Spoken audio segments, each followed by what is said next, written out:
होते हैं, जितने भी हमारे फौजी भाई इस गांव से हुए हैं, एक बार जोरदार तालियां सबके लिए बजाने का प्रयास करें।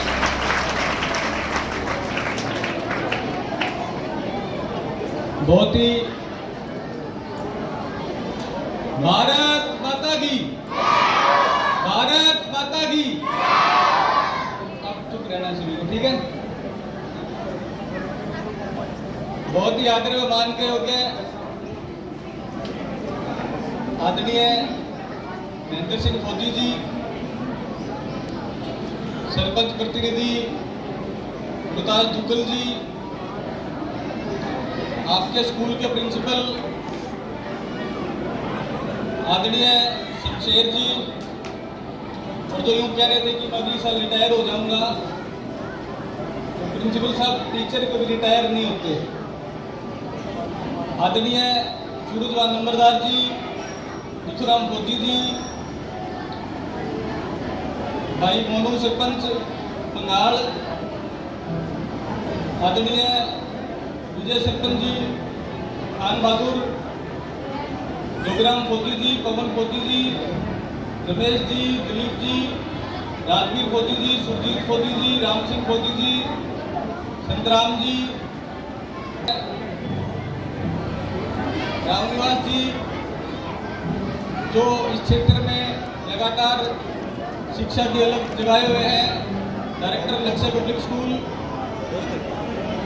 और मेरे समक्ष उपस्थित सभी बुजुर्ग, सम्मानित सज्जन, मातृशक्ति माताएं बहनों, आज के इस कार्यक्रम के सभी प्यारे बच्चों,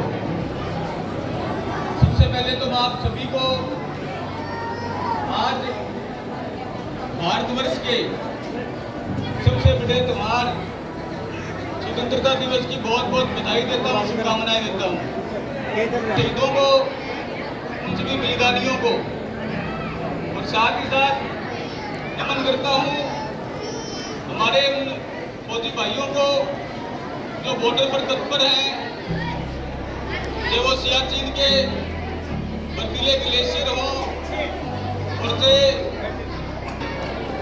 हम जो है अपने घरों में राम से सोच के, इसलिए मैं नमन करता हूं उनको भी इस मंच के माध्यम से, और साथ ही साथ मैं सलाम करता हूं हमारी जो नई पीढ़ी है उस बलिदान को कहीं भूल ना जाए, अपने इस इतिहास को कहीं भूल ना जाए, और इस इतिहास की गलती से कहीं पुनरावृत्ति ना हो जाए। इसलिए साथियों इस तरह का कार्यक्रम बहुत जरूरी है। साथ ही साथ मैं बधाई दूंगा सभी बच्चों को।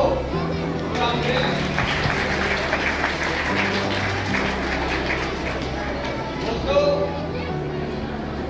इस तरह के जो कार्यक्रम है उनका मकसद केवल और केवल मनोरंजन नहीं होता, क्योंकि हमारा देश जो है वो संस्कारों का देश है, हमारा देश जो है वो विविधताओं का देश है।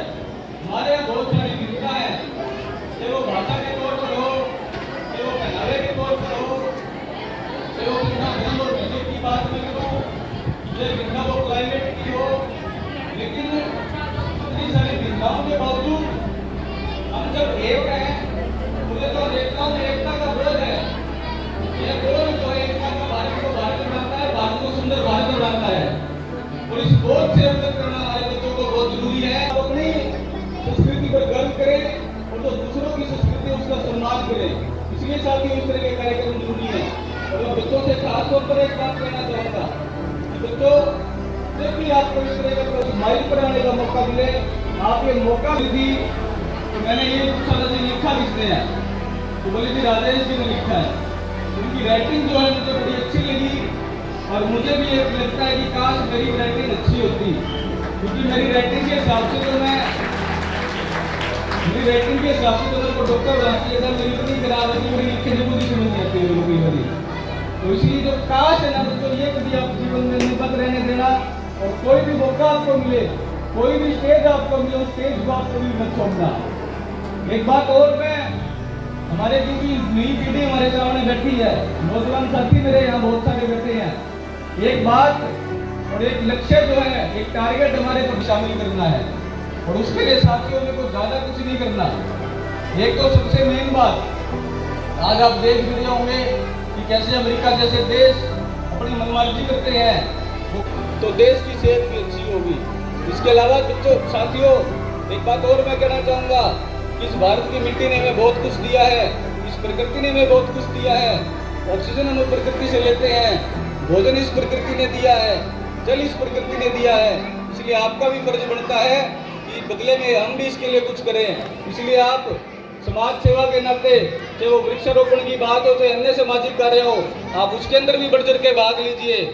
अब मैं भाषण दे रहा हूँ तो आमतौर पर यही होता है कि भाषण चाटना बड़ा आसान है, लेकिन साथियों ये चीज़ें मैं खुद करता हूँ। कोई भी दिन हो, कोई ऐसा दिल के लिए लगाता हूँ। और साथ ही साथ आज की भी अगर मैं बात करूँ तो सुरेंद्र हिसार का आरोपी है, उसके नीचे बड़ी गंदगी रहती थी, आज उसको ठीक करा करके हमारी टीम ने मिलकर के 111 पेड़ आज सुबह सुबह हमने वहाँ लगाने का काम किया है। ये साथियों, और आमतौर पर एक बात ये भी सामने आती है कि बोला जी पेड़ एक लगाया और फोटो इतनों ने खिंचाई, 20 जने खड़े हैं। मैं कहता हूँ कि चाहे आप एक ही पेड़ लगाओ, आप चाहे हजारों फोटो उसकी लगाओ, लेकिन एक तो लगाया ना। तो इसलिए लोग क्या कहते हैं उसकी भी आप चिंता ना करें। जो देश के लिए अच्छा है, जो आपकी हेल्थ के लिए अच्छा है, जो इस प्रकृति की हेल्थ के लिए अच्छा है, वो कार्य आप जरूर करें। और ये मान सम्मान दिया, आप सबों से रूबरू होने का मौका दिया, इसके लिए आपका बहुत बहुत धन्यवाद। जय हिंद, जय भारत।